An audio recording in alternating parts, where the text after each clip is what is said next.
Actually, everything must end somehow.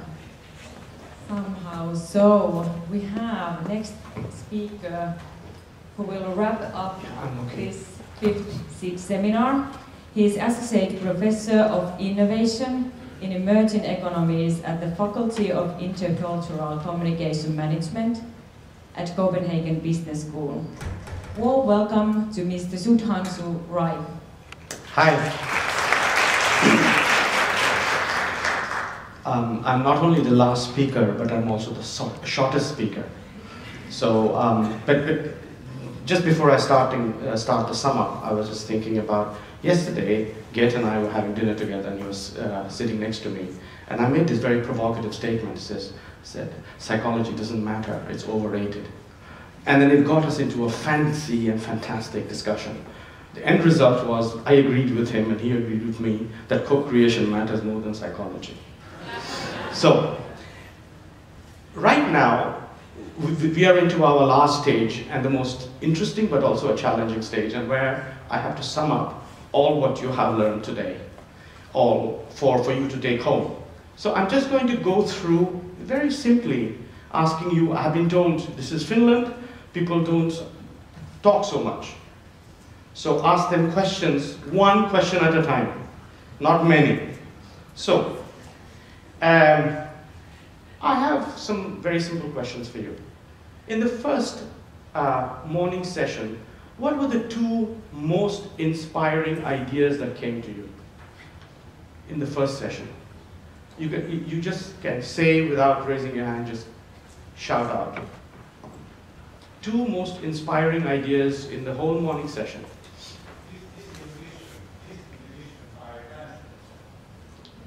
Sorry? Inhibition. This inhibition that we heard, how they were somehow helping people to be creative and expressive.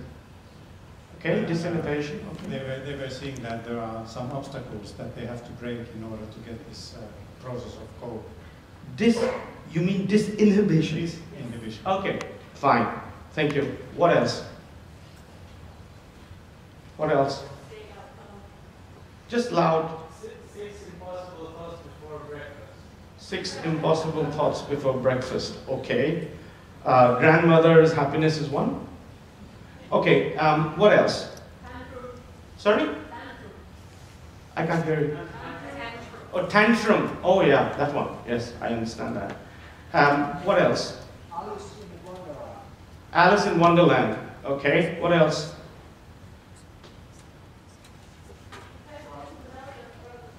Trust, sorry? Question the value of growth, okay? What else? Okay, let's move to the session before mine, the first two speakers. What are the 3 things that was most inspiring?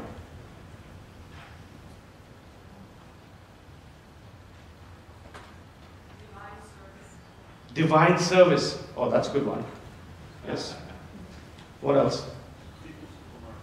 People supermarket, fantastic. What else? Workshops in the past. In the pubs. Very interesting indeed. What else?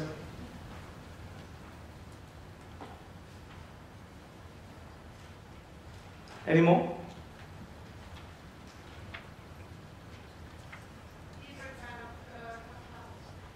Different kind of capitals. Okay. Anything else? Flourishing. Flourishing. Flourishing. What is flourishing? Care and flourishing. Sorry? Care. Care and flourishing. They have to be behind you. Right.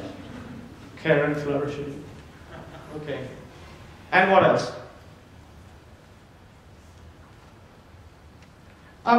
When I was listening, I had lots of thoughts about co-creation. I do research in the area of innovation and co-creation, but I'm focusing a lot on co-creation right now. And when I listen to all these thoughts coming from very different paradigms, from design, code design, there are several thoughts that occur to me as a researcher, as a person who is dealing with these ideas, issues every day across the world. not only here in Europe, but in Asia, in America, Latin America. So I travel, I try and explore what co-creation is in different parts of the academic world. And three common ideas emerge right now. And if we are to push the understanding of co-creation, we ought to be quite reflective about these three notions of co-creation. One is, what is the language of co-creation we want to use? Okay. Second, the second last speaker mentioned that, what is the framework of co-creation? And the third, how do you theorize co-creation? It's not necessarily they work in that hierarchy, but they are ideas that we have to address. And the beauty of this thing is that we cannot take dogmatic positions. Like I did yesterday in my dinner, I cannot go and say psychology doesn't matter. It is overrated. I can't say co-design doesn't matter. It doesn't make sense. I can't say that. In co-creation, we need to allow all inspiration to come in. We need to be open to different ideas. We cannot be dogmatic in our understanding of co-creation, because we are trying to argue that co-creation pushes the notions of innovation. That's the stance that I am taking. Why does it push the notion of co-creation? Tomorrow's world is not the world that you and I have been used to since the last decade. It's changing. There are many more players, there are many more intelligent people, and there are many more academics. And there are many more questions that are being raised, which are not necessarily the ones that you and I are familiar with. However, we have to deal with them. And dealing with them in a co-creative way, to me, seems logical. Instead of spending all our energy trying to confront and trying to argue about which domain or which paradigms is better or more successful, we are better trying to engage with each other's notions and their context of how their knowledge has emerged and their convictions about that knowledge. And therefore, when we move forward, we are stuck with this idea of knowledge, of language. What is the language of co-creation? And when you look at these several paradigms that we have been introduced to today, co-design, co-production, neuroscience, all kinds of stuff, okay? What is the common language here? That is a challenge we all have collectively. That is the challenge we all need to address collectively. And here, a word of caution. No one paradigm is exclusively important. There are some paradigms that have the potential to give brilliant insights, but only in the notion of dominance. There are some paradigms that have beautiful insight. It may dominate the discourse, but not dominate in terms of permanent dominance. It's a fluid dominance. There is some notions that we borrow from some paradigms that are dominant at that point, but they become fluid and they become less relevant on other paradigms. Okay? How do we build this idea of frameworks? Two ideas of caution. In my experience, or the kind of data that I've been dealing with, if we use notions of framework which are static from paradigms which do not really add to the relevance of that paradigm, then I think we are making a mistake in developing the co-creation framework. We should choose fluid frameworks, fluid ideas. Why so? Why? Because of three reasons. One, the notion of co-creation, it's about experience. It shifts the focus from knowledge to experience. Two, the idea of co-creation is about the problem space. It shifts the focus from the locus of the problem to the problem space. And three, and equally important, is that it allows a notion of diversity to flourish within the notion of dominance. So we need to understand these features in building our framework. How do I get all this? I got this from several workshops, starting from the Finnish data. We had a very interesting workshop a year and a half ago, which was held right here. And subsequently, we are holding the same workshops in different parts of Europe and Asia and America. And I'm finding that there are some commonalities. And there is one thing that emerged which I did not expect at all. And perhaps you will give some explanation to what this is. And this is the importance of silent reflection. In the Finnish data and in the Italian data, in the Greek data, I'm noticing that during a co-creation process, co-creation is not only about talking. You can interact through silence. And this silent reflection is a very important and powerful way to communicate your essence or your innovative potential and still be able to engage with the group. And this I'm trying to test whether this exists all over the world. So far in the 3 data sets, I have found this to be true, but I'm still exploring. Okay? So these go into the notions of frameworks. And what to do with theory. I think there we have the biggest challenge. I think we cannot even begin to talk about theory when we are not sure about the framework.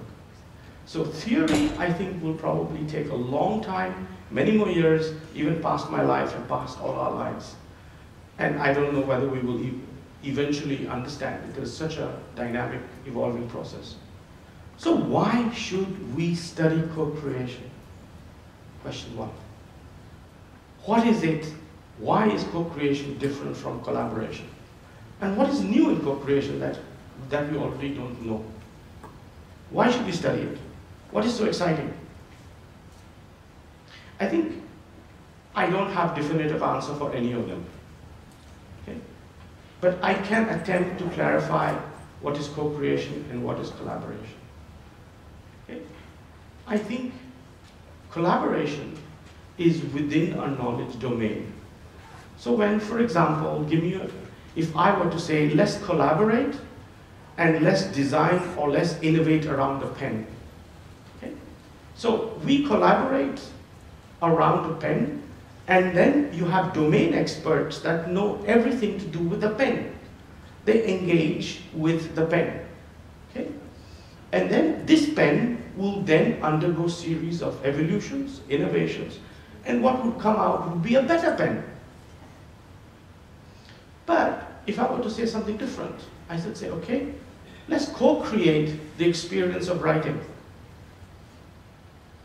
Here, I am trying to emphasize not that it has to be a pen, but I'm trying to emphasize the experience of writing using a pen.